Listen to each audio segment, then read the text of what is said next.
SLBC టన్నెల్లోకి మరో cut చేసుకున్నాం.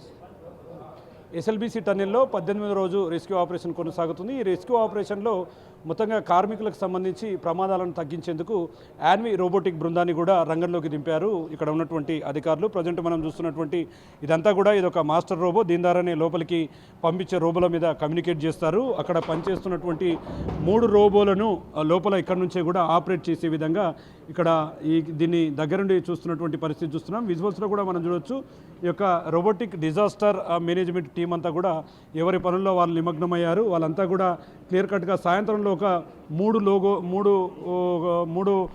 రోబోలను కూడా రంగంలోకి దించి పూర్తి స్థాయిలో అక్కడ లోపల ఉన్నటువంటి ప్రమాదకరమైనటువంటి ప్రాంతాల్లో మట్టిని రాళ్లను తొలగించే విధంగా కూడా క్లియర్ కట్గా ముందుకు చేస్తున్నారు. దానికి సంబంధించినటువంటి ఇన్స్టాలేషన్ ప్రక్రియ కూడా కొనసాగుతుంది. ఎందుకంటే రెస్క్యూ కొనసాగే టైంలో ఎవరైనా అక్కడ లోపల ఉన్న వాళ్ళు చనిపోతారు కాబట్టి వారికి సంబంధించి ఎట్లాంటి ఇబ్బందులు రాకుండా చూస్తున్నటువంటి పరిస్థితిని అయితే మనం క్లియర్గా టన్నెల్ దగ్గర చూడవచ్చు. ప్రజెంట్ ఈ టీంలో దాదాపు ఇక్కడ ఒక 4 టీం బృందాన్ని చూస్తున్నాం. దాంట్లో ఇంకా 2 కూడా ఉన్నట్టుగా తెలుస్తుంది. మొత్తంగా రేపు నైట్కు రోబోలు వస్తాయి. మరి రేపు కూడా ఈ యొక్క రోబోటిక్ దాన్ని కూడా విజయవంతం చేస్తామని ప్రజెంట్ మన దగ్గర కొంతమంది ఉన్నారు. సరే, అంటే మొత్తం మీ బృందం ఎంతమంది వచ్చారు, ఎన్ని రోబోలు రాబోతున్నాయి సార్? మేము మొత్తం 6 వచ్చాము. మొత్తం కలిపి 4 రోబోట్లు వచ్చినాయి. ఒకటి ఇక్కడ ఉంది, ఇంకో 3 ట్రాన్స్పోర్ట్లో ఉన్నాయి. సార్, అంటే ఈ వ్యవస్థను ఎట్లా చూడాలి? అంటే ఇక్కడ నుంచి ఆపరేట్ చేయబోతారా, లోపల వాటిని ఎట్లా విజన్ చేస్తారు ఇక్కడ నుంచి? సో ఇక్కడ నుంచి ఆపరేట్ చేస్తాం. విజన్ మాత్రం అక్కడ లోపల కొన్ని కెమెరాస్ అని ఇన్స్టాల్ చేయడం జరుగుతుంది. అక్కడి నుంచి డేటా మొత్తం మా కమ్యూనికేషన్ నెట్వర్క్ ద్వారా మేము ఇక్కడ విజువలైజ్ చేసుకుంటాం. సార్, మేజర్గా రోబోలు ఇప్పుడు వస్తున్నటువంటి రోబోలు ఎట్లాంటి పనులు చేయగలుగుతాయి? యాన్వికి సంబంధించి మీరు తీసుకురాబోతున్నటువంటి రోబోలు మేము వచ్చేసరికి మేజర్గా స్లడ్జ్ ఎక్స్కవేషన్ ప్రాసెస్ మీద కాన్సన్ట్రేట్ చేస్తాము. అట్ ద సేమ్ టైం ఆ డెబ్రిస్ కూడా ఏదైతే ఉందో దాన్ని కూడా రిమూవ్ చేసే ప్రాసెస్ కూడా ఉన్నాయి దాంట్లో. అంటే సార్, ఒకవేళ రోబోలతో పనిచేస్తున్న క్రమంలో అక్కడ ఏమైనా ప్రమాదం జరిగేదాన్ని ముందే మీరు పసిగట్టే అవకాశాలు ఇక్కడ నుంచి చూడొచ్చా? ఉంటాయి. అందుకే సో ఎక్కడి నుంచి ఆ ప్రమాదాలు ఏమైనా జరుగుతున్నాయా, ఏమైనా అబ్నార్మాలిటీస్ ఏమైనా ఉన్నాయా లేవా అవన్నీ మేము ఇక్కడ 24/7 మానిటర్ చేసేలాగా ఇక్కడ సిస్టమ్ రెడీ చేస్తాం. సో ఇన్ కేస్ ఏమైనా అవుతుంది అంటే we will alert the entire ఎవరైతే ఉన్నారో క్రూ మొత్తం ఎవరైతే ఉన్నారో వాళ్ళందరినీ మేము అలర్ట్ చేస్తాం. అంటే ఓవరాల్గా ఇప్పుడు ఈ 3 రోబోలు ఎప్పటి వరకు రానున్నాయి సార్? ఎప్పటి వరకు మీరు దీన్ని? 3 రోబోలు వచ్చి ఈరోజు ఈవినింగ్ రావాలి. ఈరోజు ఈవినింగ్ వరకు వస్తాయి. రేపు మార్నింగ్ డిప్లాయ్ చేస్తాం. చూస్తున్నాం మొత్తంగా ఇది యాన్విక్ సంబంధించినటువంటి ప్రక్రియ అంతా కూడా కొనసాగుతుంది. మొత్తంగా వారు సాయంత్రంలోగా 3 రోబోలను ఇక్కడ తీసుకురాబోతున్నారు. రేపటి నుంచి కూడా రెస్క్యూలో 3 రోబోలను పెట్టి అక్కడ ఉన్నటువంటి ఎవరైతే కార్మికులకు సంబంధించి ప్రమాదాలను తగ్గించేందుకు యాన్వి బృందం, మరోవైపు రాష్ట్ర ప్రభుత్వం ముందస్తుగా ఈ ప్రణాళికలు చేపట్టింది. మరి రేపటి నుంచి కూడా ఈ యొక్క రెస్క్యూ అనేది రసవత్తరంగా కొనసాగనుంది. మొత్తంగా ఈ ఉత్కంఠ భరితమైనటువంటి రెస్క్యూలో మిగతా వాటికి సంబంధించినటువంటి ఆనవాళ్ళు కూడా లభ్యమయ్యే అవకాశాలు ఎస్ఎల్బీసీ టన్నెల్ దగ్గర కనిపిస్తుంది. ఎస్ఎల్బీసీ టన్నెల్ దగ్గర 18వ రోజు రెస్క్యూ ఆపరేషన్ నిరంతరాయంగా కొనసాగుతుంది. ఇప్పటికే దీనికి సంబంధించినటువంటి ఆపరేషన్ మొత్తం కూడా జిల్లా కలెక్టర్ బదావా సంతోష్తో పాటు కూడా వాళ్ళంతా క్లియర్గా చూస్తున్నారు. ప్రజెంట్ మన దగ్గర కలెక్టర్ ఉన్నారు, ఆయనతో మాట్లాడదాం. సార్, ఏంటి సార్ 18th డే ఎలా కొనసాగుతుంది? ఇప్పటివరకు ఉన్నటువంటి అప్డేట్ ఏంటి సార్?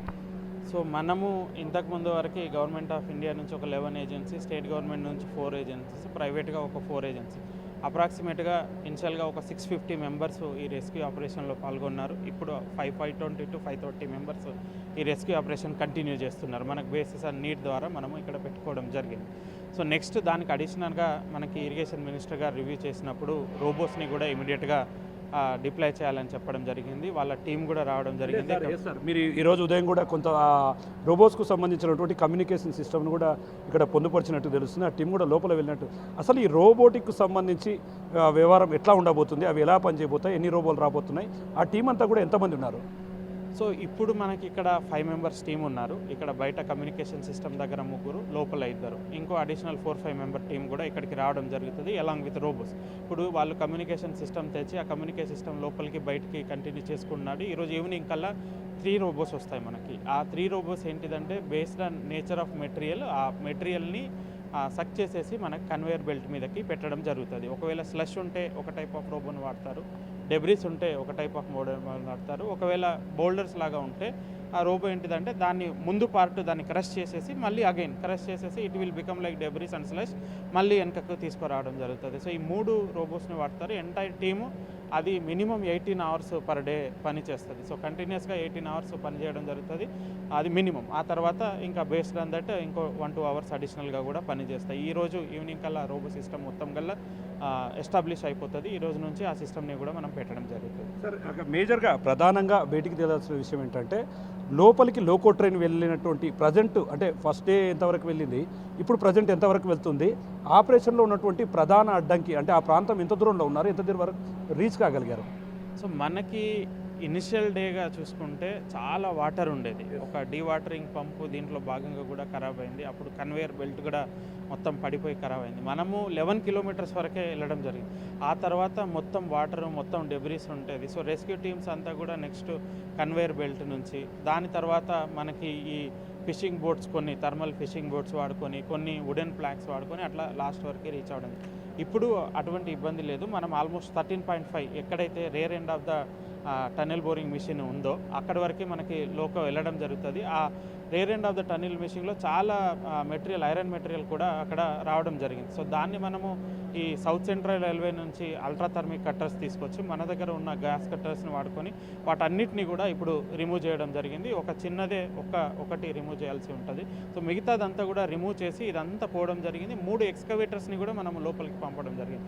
3 ఎక్స్కవేటర్స్ కూడా ఇప్పుడు లోపలికి వెళ్తున్నాయి. సో వాటితో పాటు మనకు ఎస్డిఆర్ఎఫ్ నుంచి కొంత dewatering pumps, additional dewatering pumps, ఎందుకంటే మనకి క్యాడవర్ డాగ్స్ ఇచ్చిన ఇన్ఫర్మేషన్ ప్రకారం, జీపీఆర్ ఇచ్చిన ఇన్ఫర్మేషన్ ప్రకారం ఒక స్పెసిఫిక్ లొకేషన్స్లో మనం తవ్వకాలు జరుగుతున్నప్పుడు అక్కడ ఏమైతే మళ్ళీ వాటర్ వస్తూ ఉన్నాయి. మనము ఎట్లా తవ్వడం మొదలు పెడితే సింగరేణి వాళ్ళు కానీ, ర్యాట్ మైనర్స్ కానీ తవ్వడం మొదలు పెట్టినప్పుడల్లా మళ్ళీ వాటర్ రావడం. సో అక్కడ మనం స్పెసిఫిక్గా వేరే డీవాటరింగ్ పంపు 10 HP కానీ 5 HP కానీ అక్కడ వాటర్ని బట్టి అవి కూడా పెట్టడం జరిగింది. సో అన్ని resources government of state government నుంచి, గవర్నమెంట్ ఆఫ్ ఇండియా నుంచి అన్ని రీసోర్స్ తీసుకురావడం జరిగింది.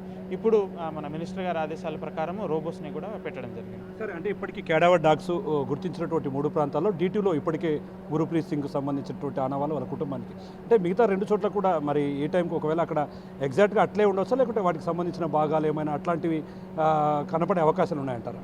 సో మనకి actually cadaver dogs identify places 2. ఆ 2 ప్లేసెస్లోనే ఒక ఐరన్ మెటల్ ఫస్ట్ ప్లేసెస్లో తీసి పక్కన పెడితే దాన్ని కూడా గుర్తించింది. అంటే అది ఇదే ప్లేస్కి సంబంధించింది. 2 ప్లేసెస్ క్యాడవర్ డాగ్స్ గుర్తించాలి. అందులో ఒక ప్లేస్లో మనం ఆల్రెడీ ఒక మృతదేహాన్ని తీయడం జరిగింది. ఇంకో ప్లేస్లో ఇప్పుడు రెస్క్యూ ఆపరేషన్ కంటిన్యూ అవుతుంది. మన సింగరేణి టీమ్స్ కానీ, ర్యాట్ మైనర్స్ టీమ్ అక్కడ డిగింగ్ జరుగుతుంది. డిగింగ్ చేస్తున్నప్పుడు మనం TBM యొక్క మిషన్ యొక్క ప్లాట్ఫామ్స్ వస్తున్నాయి.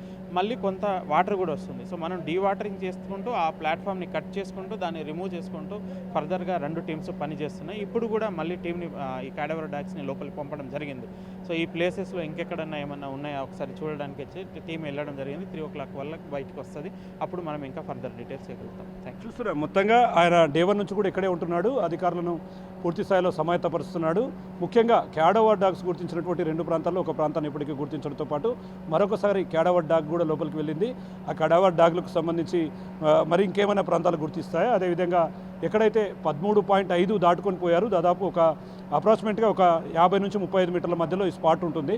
ఆ స్పాట్లో ఇప్పటికైతే తవ్వకాలు కొనసాగుతున్నాయి. కాబట్టి సాయంత్రానికి రోబోటిక్స్ వస్తే ఆ రోబోటిక్లలో రకాలు కూడా ఉంటాయి. అంటే అవి పనిచేసే దాన్ని బట్టి అక్కడ ఉన్నటువంటి పనిని అప్పచెప్పడంతో పాటు ఓవరాల్గా ఈ ఆపరేషన్ సజావుగా కొనసాగించే విధంగా ముందుకు వెళ్తామని చెప్పి కూడా కలెక్టర్ బదావ సంతోష్ చెప్తున్నటువంటి పరిస్థితి SLBC దగ్గర కొనసాగుతుంది.